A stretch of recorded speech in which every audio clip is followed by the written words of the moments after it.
যুক্তরাজ্য সফর করছেন বীর প্রতীক কর্নেল আব্দুস সালাম এবং বীর মুক্তিযোদ্ধা ডাক্তার জিয়াউদ্দিন আহমদ। তাদের সম্মানে সংবর্ধনার আয়োজন করেছে জালালাবাদ অ্যাসোসিয়েশন ইউকে। লন্ডনের স্থানীয় একটি হলে আয়োজিত হয় এই অনুষ্ঠানের শুরুতেই সংগঠনের পক্ষ থেকে সম্মাননা ক্রেস্ট প্রদান করা হয় অতিথিদেরকে। সংবর্ধিত অতিথিরা সিলেট কিডনি ফাউন্ডেশন ও মহান মুক্তিযুদ্ধে নিহত সকল শহীদদের স্মরণে নির্মিত ৭১-এর শহীদ স্মৃতি উদ্যান সম্পর্কে বিস্তারিত তুলে ধরেন।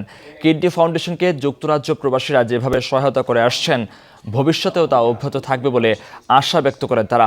অনুষ্ঠানে উপস্থিত ছিলেন সংগঠনের প্রেসিডেন্ট মুহিবুর রহমান, সাধারণ সম্পাদক সৈয়দ সাদেক আহমেদ সহ অন্যান্যরা।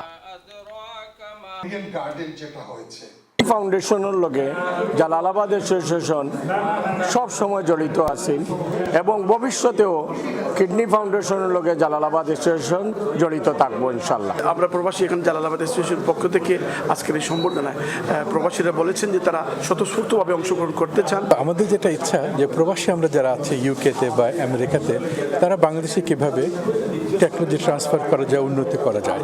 তো আমরা এত 40 বছর থেকে বাংলাদেশে অনেক কিছুই করছি।